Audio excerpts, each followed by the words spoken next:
seated. Thank you.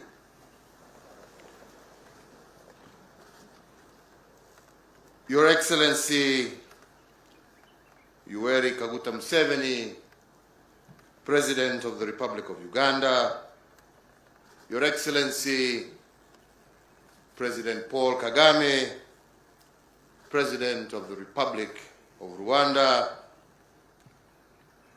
Your Excellency Felix Antoine Tshisekedi Tshilombo, President of the Democratic Republic of the Congo, the Chairperson of the East African Council of Ministers, Honorable Ministers, the East African Secretary General, Honorable Peter Mathuki, ladies and gentlemen, and we begin by welcoming you all to Nairobi, Kenya.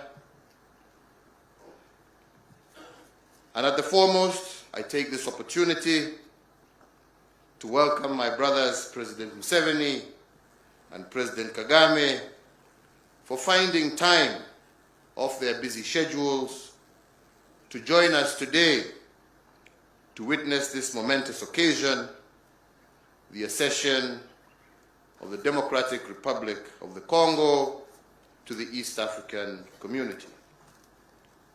I once again thank you, my fellow leaders, for your solidarity and commitment to the vision of our community.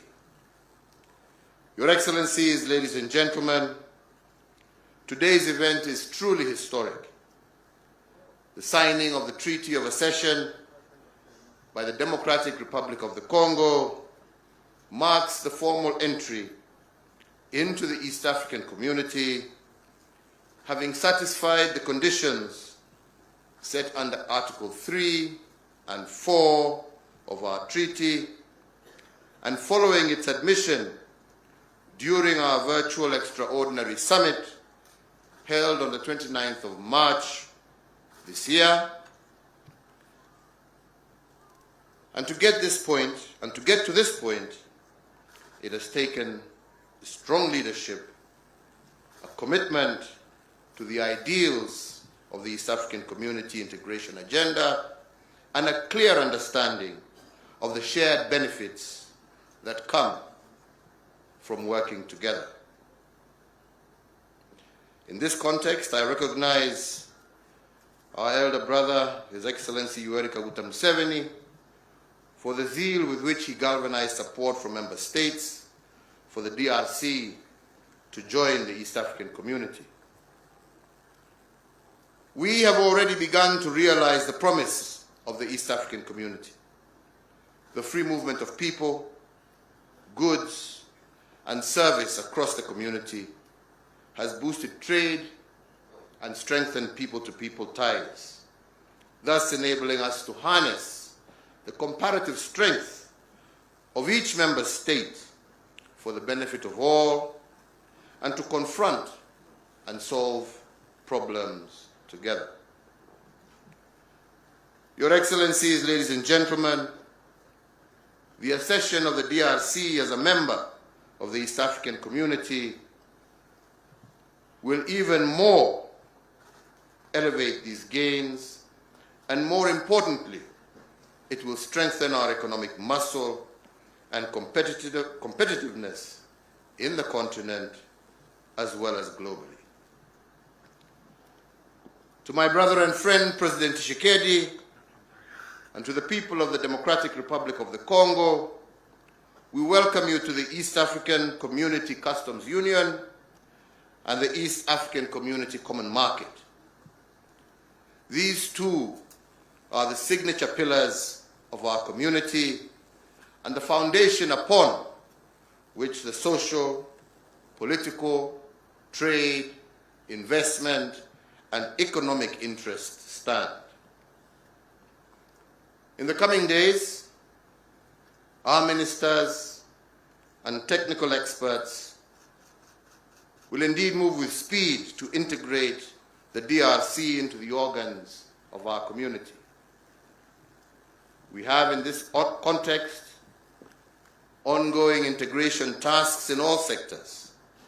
They include the East African Court of Justice, the East African Legislative Assembly, and sectoral committees on essential matters like trade, industry, finance, agriculture, defense, security, education, infrastructure, science and technology, aviation, health, and international cooperation, among others. We shall also develop a mechanism for the speedy ratification by DRC of the admission of the submissions of the community to the African Continental Free Trade Area agreement processes. As agreed by EAC partner states, the joint submission by the EAC will strengthen our voice in the African Continental Free Trade Area. So, Your Excellencies, in welcoming DRC to our community, we are opening wide the doors of opportunity and expanded trade and cooperation. With the accession of the DRC, our community's population now stands at above 300 million, and our combined gross domestic product stands at some 250 billion US dollars. The accession signature immediately brings DRC into the realms and provisions of all the protocols and regional policies of the East African community. It will be followed by the immediate removal of all the existing non-tariff barriers, as well as limitations on the movement of capital, goods, services, and people. This will in time lead to a major increase in intra-East African community trade. On her part, the Democratic Republic of Congo is by this deed required to honor the attendant commitments, and allow me to appeal to the DRC to conclude the remaining domestic processes as per your constitution and to deposit the instruments of ratification within the stipulated 6-month period. Your Excellencies, our community is people-centered and private sector driven. Member states of the East African community remain committed to advancing and promoting the private sector's interests as provided under Article 127 of our treaty. Furthermore, partner states have committed to stimulating market development through infrastructural linkages, promoting conducive investment codes, protecting property rights and other rights, and the proper regulation of our private sector. Towards this end, all partner states will welcome and establish immediate linkages between our business associations and those of the Democratic Republic of Congo so as to further develop our trade relations. In furtherance of the summit directive, I also do expect the Council to furnish us at our next meeting the roadmap for the integration of the DRC into our community. So, Your Excellencies, ladies and gentlemen, today, as we said, marks a historic day. We now have a community that is bigger in size than Europe and almost the same population, with abundant resources, with skilled, youthful manpower and woman power. Our ability to be a giant not only in East Africa but in the globe rests in our hands. Indeed, President Museveni, as you consistently remind us, it is not interesting to be a small fish in a small pond. We want to be now a big fish in a big sea.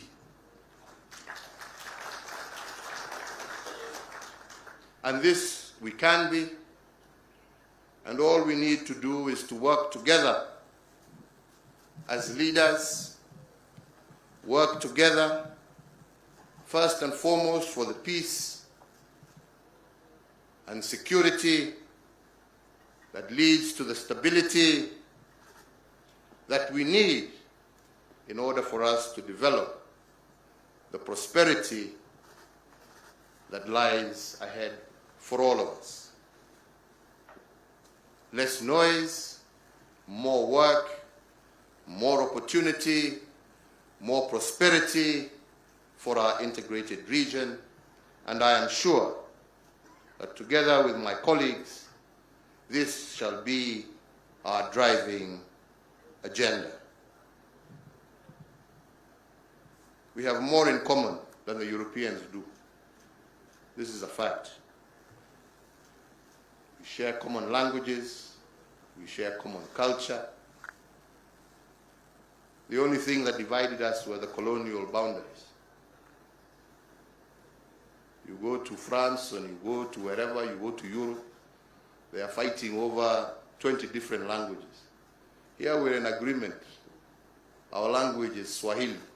These other languages are languages that we use just for communication. But sooner or later, our language will be Swahili. That is our region's language. Our cultures are similar. There is no reason, if we work hand in hand together, why we cannot be stronger and more economically prosperous than Europe or any of the other global regional associations.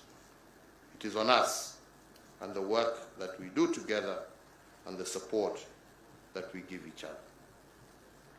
Therefore, in conclusion, and on behalf of the Summit of Heads of State of the East African Community, I today applaud our brother, His Excellency Felix Antoine Tshisekedi Tshilombo, for his exemplary leadership and stewardship of the DRC, and indeed for his wise decision to lead his country to becoming a full member of the East African Community.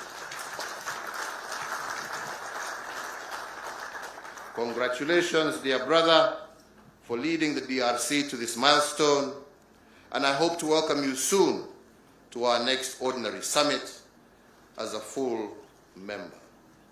Long live the Democratic Republic of Congo, long live the East African Community, one people, one destiny. Asanteni sana. Thank you very much. It is now my pleasure to invite His Excellency Felix Antoine Tshisekedi Tshilombo, President of the Democratic Republic of Congo, to deliver his statement. Karibu sana, Your Excellency, for your statement. Karibu.